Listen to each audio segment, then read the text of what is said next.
ഞാൻ പണ്ട് മറ്റേ ഫുഡ് കഴിക്കുന്നതിനിടയിൽ ഒരു ഹോട്ടലിൽ നിന്ന് എൻ്റെ ഫുഡിൽ മറ്റേ ഒരു പാറ്റയെ കിടന്ന് കിട്ടിയായിരുന്നു. അപ്പോഴത്തേക്ക് എനിക്ക് അന്നേ തുടങ്ങിയ ഒരു ആഗ്രഹമാണ് ഇങ്ങനെ ഈ ഒരു ഫുഡ് സേഫ്റ്റി ഓഫീസറാണ്, അല്ലെങ്കിൽ അന്ന് ഫുഡ് ഇൻസ്പെക്ടർ എന്നായിരുന്നു ഇതിന്റെ പേര്. അപ്പൊ ആ ഒരു രീതിയിൽ എനിക്ക് ഫുഡ് ഇൻസ്പെക്ടർ ആയി ഇതൊക്കെ ഒന്ന് check ചെയ്യാറുന്നല്ലോ.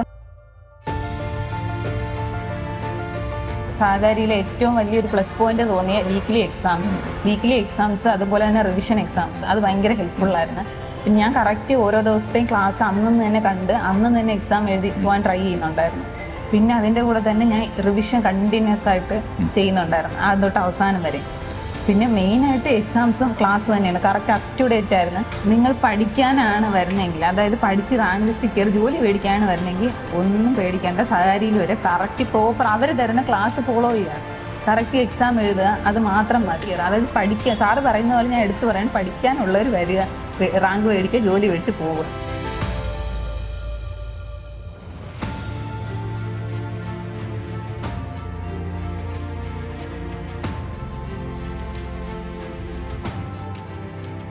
Food safety officer Kerala PSC state wide success story series സാകാരി കണ്ടിന്യൂ ചെയ്യാണ്. അപ്പോൾ നിങ്ങൾ തൊട്ടടുത്ത അഡ്വൈസ് വാങ്ങി ഫുഡ് സേഫ്റ്റി ഓഫീസർ ആകാൻ പോകുന്ന ആൾക്കാരെ 1 by 1 ആയിട്ട് പരിചയപ്പെടുന്നു. ആദ്യത്തെ 10ൽ 9 റാങ്കുകളും കരസ്ഥമായിക്കൊണ്ടാണ് നമ്മുടെ സഹകാരിയുടെ ചുണക്കുട്ടികൾ നിൽക്കുന്നത്. അപ്പോൾ ഇന്ന് നമ്മൾ കാണുന്നത് 13ാം റാങ്ക് സ്വന്തമാക്കിയ അതുല്യ VS ആണ്. അപ്പോൾ ഈ റാങ്കിന് ഇരട്ടി മധുരമാണ്. കാര്യം എന്ന് പറയുമ്പോൾ ഞാൻ ഒരു കല്ലറക്കാരനാണ്. ഇപ്പോൾ ഈ സ്റ്റോറി എടുക്കുന്നത് കല്ലറയിൽ നിന്നാണ്. അപ്പോൾ ഡോക്ടർ അതുല്യ നിലവിലെ കല്ലറ ദേവി ഡെന്റൽ ക്ലിനിക്കിൽ പ്രാക്ടീഷണറായിട്ട് വർക്ക് ചെയ്തുകൊണ്ടിരിക്കുന്ന വ്യക്തി കൂടെയാണ്. സ്വദേശം ആറ്റിങ്ങനല്ലേ നമ്മളെ? പള്ളിക്കലാണ് സ്വദേശം അദ്ദേഹത്തിൻ്റെ. അപ്പോൾ ഇന്ന് നമുക്ക് ഡോക്ടർ അതുല്യയുടെ പഠനവിശേഷങ്ങളിലേക്ക് കടക്കാം. നമ്മുടെ ഡിഗ്രി ക്ലിയർ ആകുന്ന ഏത് വർഷമാണ്? ഞാൻ ഡിഗ്രി ക്ലിയർ ആണ് 2023. ഈ ഒരു പോസ്റ്റ് നമ്മളിപ്പോൾ BDSന് പഠിച്ചു വരുന്നു. അപ്പോൾ ശരിക്കും നമുക്കിപ്പോൾ ആ ഒരു അറിയാലോ, ഒരു പ്രൊഫഷണൽ ഡിഗ്രിയാണ്. നമ്മൾ ആ ഒരു പ്രൊഫഷനിലേക്ക് തന്നെ പോകാൻ സാധ്യത കൂടുതലും. പ്രൊഫഷൻ മാറ്റി ചിന്തിക്കാനുണ്ടായ കാരണം എന്താണ്? അതിന്റെ കാരണം എന്ന് വെച്ചാൽ ആക്ച്വലി ഒരു ഇൻസിഡന്റ് തന്നെയാണ് ഇതിന്റെ കാരണം. ഞാൻ പണ്ട് മറ്റേ ഫുഡ് കഴിക്കുന്നതിനിടയിൽ ഒരു ഹോട്ടലിൽ നിന്ന് എൻ്റെ ഫുഡിൽ മറ്റേ ഒരു പാറ്റയെ കിടന്ന് കിട്ടിയായിരുന്നു. അപ്പോഴത്തേക്ക് എനിക്ക് അന്നേ തുടങ്ങിയ ഒരു ആഗ്രഹമാണ് ഇങ്ങനെ ഈ ഒരു ഫുഡ് സേഫ്റ്റി ഓഫീസറാണ്, അല്ലെങ്കിൽ അന്ന് ഫുഡ് ഇൻസ്പെക്ടർ എന്നായിരുന്നു ഇതിന്റെ പേര്. അപ്പൊ ആ ഒരു രീതിയിൽ എനിക്ക് ഫുഡ് ഇൻസ്പെക്ടർ ആയി ഇതൊക്കെ ഒന്ന് ചെക്ക് ചെയ്യാറുന്നല്ലോ, പരിശോധിക്കാറുന്നല്ലോ എന്നുള്ളൊരു ഇതുണ്ടായിരുന്നു.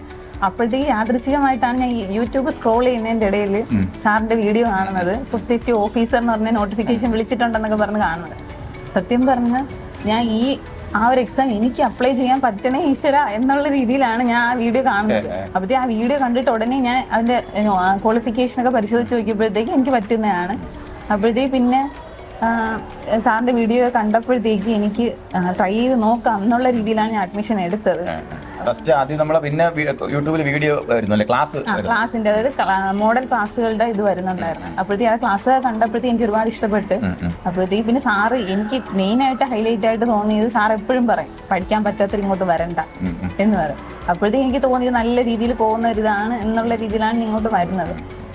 അപ്പോൾ അത് വളരെ പ്രാധാന്യമാണ്. കാരണം നമുക്കിപ്പോൾ ഓൺലൈൻ ക്ലാസ്സിൽ പഠിക്കുമ്പോഴത്തേക്കും നമുക്ക് കുട്ടികൾക്ക് ഒരു ഉദ്യോഗത്തിൽ ഒരു ഓഫ്ലൈൻ ഫീൽ ഉണ്ടാക്കി എടുക്കാൻ വേണ്ടിയിട്ട് നമുക്ക് കുറേ ഡെഡ് ലൈൻസ് നമ്മൾ പുഷ് ചെയ്യുന്നുണ്ട്. അപ്പോൾ ഡെയിലി ക്ലാസിൻ്റെ പരീക്ഷകൾ നമ്മൾ ഒരു അന്ന് 24 48 ഹവേഴ്സാണ്. 48 ഹവേഴ്സ് ഉണ്ടായിരുന്നു. ഇതിന് മുന്നേ 24 ഹവേഴ്സ് ആയിരുന്നു. 48 ഹവേഴ്സിനുള്ളിൽ നമ്മൾ പരീക്ഷ എഴുതി കൊടുത്തേ പറ്റുള്ളൂ. പറ്റിയില്ലെങ്കിൽ എക്സാം കിട്ടില്ല എന്നുള്ളതാണ്. അപ്പോൾ അങ്ങനെ കുറേ ഡെഡ് ലൈൻ വെച്ച് പുഷ് ചെയ്യുമ്പോഴത്തേക്ക് നമുക്ക് ഇവരെ ബൂസ്റ്റ് ചെയ്തെടുക്കാൻ പറ്റും.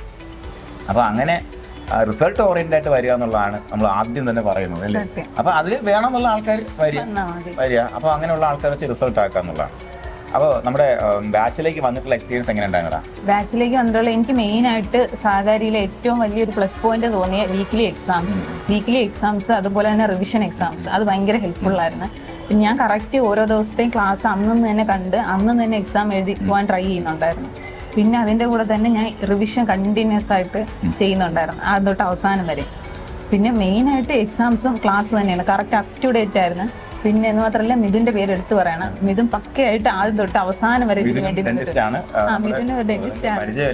പരിചയപ്പെടുത്താം. അദ്ദേഹം നമ്മുടെ ഈ ബാച്ചിന്റെ കോഴ്സ് ഡയറക്ടർ ആയിരുന്നു. ഇപ്പൊ നിലവിൽ സഹകാരിയുടെ അക്കാഡമിക് ഡയറക്ടറായിട്ട് വർക്ക് ചെയ്യുന്നു, പ്രൊമോഷൻ. അപ്പോൾ ഫുഡ് സേഫ്റ്റി ഓഫീസർ പരീക്ഷയിൽ സ്റ്റേറ്റ് വൈഡ് 13ാം റാങ്കിലേക്ക് എത്തുക എന്ന് പറയുമ്പോഴത്തേക്കും വലിയൊരു കാര്യമാണ്. അപ്പോൾ അതിന്റെ പിന്നിൽ നമുക്കൊരു ഒരു ദിവസത്തെ അച്ചീവ്മെന്റ് അല്ല, ഒരു ലോങ് ടേം അച്ചീവ്മെന്റ് അല്ലേ? അപ്പോഴത്തേക്കും നമുക്ക് അതിന്റെ പിന്നിൽ നമ്മളെ സപ്പോർട്ട് ചെയ്ത് ആരൊക്കെയാണ്? അതിന്റെ പിന്നിലെന്ന് വെച്ചാൽ ബേസിക്കലി ഞാൻ ഒരു ഡെന്റിസ്റ്റ് ആണ്. അപ്പോഴത്തേക്ക് എനിക്ക് പഠിക്കാനുള്ള ടോപ്പിക്സ് ഒന്നും അല്ല ഇതിന്റെ ഈ എക്സാമിന്. അത് എന്റെ ടോപ്പിക്കിൽ നിന്ന് വരുന്ന മൈക്രോബയോളജി ബയോകെമിസ്ട്രി എന്ന് പറയുന്ന സബ്ജക്ട് മാത്രമാണ്. പിന്നെ ഡയറി ടെക്നോളജി അല്ലെങ്കിൽ ഫുഡ് ടെക്നോളജി ഇതൊന്നും എനിക്ക് തീരെ അറിഞ്ഞുകൂടാത്ത മേഖലയാണ്. അപ്പോഴേ എനിക്കൊരു പ്രോപ്പർ കോച്ചിങ് വേണം.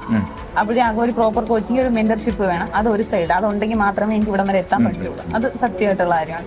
പിന്നെ ഞാൻ വീട്ടുകാർ ഈ ഒരു പഠിക്കാനുള്ള ഒരു സാഹചര്യം തരണം, അതൊന്നും. പിന്നെ അതുപോലെ ഞാൻ പല ക്ലിനിക്കിൽ വർക്ക് ചെയ്യുന്നുണ്ടായിരുന്നു. അപ്പോൾ വർക്ക് ചെയ്യുന്നതിൻ്റെ ഇടയിലാണ് ഞാൻ ഇത് പഠിക്കുന്നത്. അവസാനം കൺഫർമേഷൻ വന്നപ്പോഴത്തേക്ക് ഞാൻ ഫുൾ ടൈം ഒരു 2 മാസം ലീവ് എടുത്ത് ഫുൾ ടൈം ഇരുന്ന് പഠിച്ച്. അപ്പോഴത്തേക്ക് അവിടുത്തെ സിസ്റ്റർമാരും എല്ലാവരും നല്ല കോപ്പറേറ്റീവ് ആയിട്ട്. ഇപ്പൊ ഇവിടെ ആണെങ്കിൽ പോലും ഞാൻ അടുത്ത എക്സാമിന് വേണ്ടി പഠിക്കുന്നുണ്ട്. അപ്പോഴത്തേക്ക് അവർ പറയും ഇരുന്ന് പഠിച്ചോ, പേഷ്യന്റ് വരാൻ വിളിക്കാം എന്നുള്ള ആ ഒരു ഇതിലാണ് സത്യം പറഞ്ഞാൽ ഇത്രയും വരെ എത്തിയത്. ഇല്ലെങ്കിൽ മറ്റൊരു ഹൈലൈറ്റിംഗ് ഉണ്ട്, നമ്മുടെ ഡിഗ്രി എക്സാമിനേഷനിൽ സഹകാരി ഒരു കാൻഡിഡേറ്റ് വരുന്ന അത് ഞാൻ അതിന്റെ കാര്യം എന്ന് വെച്ചാൽ എനിക്ക് ഇപ്പൊ സഹകാരിയിൽ പഠിച്ചുള്ള ഒരു പ്രശ്നം ഞാൻ പറഞ്ഞിട്ടെ. പ്രശ്നം എന്തെന്ന് വെച്ചാൽ നമുക്ക് ഇവിടെ പഠിച്ചു കഴിഞ്ഞാൽ പിന്നെ വേറെ എവിടെ കോച്ചിങ്ങിന് പോയാലും നമുക്കൊരു തൃപ്തി കിട്ടത്തില്ല, ഒരു സംതൃപ്തി കിട്ടത്തില്ല. അത് സത്യം ഒരു പ്രശ്നമാണ്. ഇവിടെ പഠിച്ചു കഴിഞ്ഞാൽ പിന്നെ ഇവിടെ തന്നെ വന്ന് പഠിക്കണം. കാരണം വെച്ചാൽ നമുക്ക് അത്രയും ക്വാളിറ്റി ക്ലാസ് ആ ഒരു രീതിയിലാണ് എല്ലാം പോണത്. പിന്നെ നമുക്ക് ബാക്കി എവിടെയൊക്കെ തിരഞ്ഞു നോക്കിയാലും നമുക്കൊരു സംതൃപ്തി കിട്ടത്തില്ല. അപ്പോഴത്തെ സഹകാരി തന്നെ അടുത്തൊരു കോഴ്സ് പഠിക്കണം എന്നുള്ള രീതിയിലാണ് ഞാൻ മറ്റേ ഫിലിംസിന് വേണ്ടി എടുത്തത്. ഓക്കെ, അപ്പൊ എന്തായാലും അതിൽ പറഞ്ഞ പോലെ മെച്ചപ്പെട്ട പോസ്റ്റാണ് നമ്മുടെ യൂണിവേഴ്സിറ്റി അസിസ്റ്റന്റ് പോസ്റ്റ് എന്നൊക്കെ പറയുമ്പോഴത്തേക്കും. അപ്പോൾ കമ്പയർ ചെയ്യുമ്പോഴത്തേക്കും ഇവിടെ കുറച്ച് പവർഫുള്ളാണ്, യൂണിഫോം പോസ്റ്റാണ്. പിന്നെ ആൾക്കാർ നമ്മൾ അംഗീകരിക്കും. പിന്നെ നമുക്ക് എവിടെ ഏത് ഭക്ഷണമായിട്ട് ബന്ധപ്പെടുത്തിയ സ്ഥലത്ത് നമ്മൾ എത്തിയാലും അല്ലേ, അതുപോലത്തെ പവർഫുൾ ആയിട്ടുള്ള ജോബാണ് ഫുഡ് സേഫ്റ്റി ഓഫീസർ എന്ന് പറയുമ്പോൾ. അപ്പോൾ എന്തായാലും അമൂല്യ ജീവിതത്തിലെ എല്ലാവിധ ഭാവങ്ങളും അതിനോടൊപ്പം നമ്മുടെ ഇനി നമുക്ക് ഇതേപോലുള്ള എക്സാംസിന് പ്രിപ്പയർ ചെയ്യാൻ വരുന്ന ആൾക്കാരെത്തോ. അപ്പോൾ ഉദാഹരണം സെൻട്രൽ ഫുഡ് സേഫ്റ്റി ഓഫീസറൊക്കെ വരാൻ വേണ്ടി പോവുകയാണ്. അപ്പോൾ അതിൽ നമുക്ക് വരുന്ന ഉദ്യോഗാർത്ഥികൾ കൊടുക്കാൻ ഉള്ളൊരു മെസ്സേജ് എന്താണ്? നിങ്ങൾ പഠിക്കാനാണ് വരുന്നതെങ്കിൽ, അതായത് പഠിച്ച് റാങ്ക് ലിസ്റ്റ് കയറി ജോലി മേടിക്കാനാണ് വരുന്നതെങ്കിൽ ഒന്നും പേടിക്കേണ്ട. സഹകാരിയിൽ വരെ കറക്റ്റ് പ്രോപ്പർ അവർ തരുന്ന ക്ലാസ് ഫോളോ ചെയ്യുക, കറക്റ്റ് എക്സാം എഴുതുക, അത് മാത്രം മതി. അതായത് പഠിക്കുക, സാറ് പറയുന്ന പോലെ ഞാൻ എടുത്തു പറയാൻ, പഠിക്കാനുള്ളവർ വരിക, റാങ്ക് മേടിക്കുക, ജോലി മേടിച്ച് പോവുക, അത് മാത്രമേ പറയാം. ഫുൾ എഫേർട്ട് നിങ്ങൾ ഇട്ട് അത് വർക്ക് ചെയ്യുക, അത് സിസ്റ്റത്തെ നിങ്ങൾ ഫോളോ ചെയ്യുക എന്നുള്ളതാണ്. അപ്പോൾ എല്ലാ ഉദ്യോഗാർത്ഥികളും വിചാരിക്കുന്നത് വരികയാണ്. Thank you.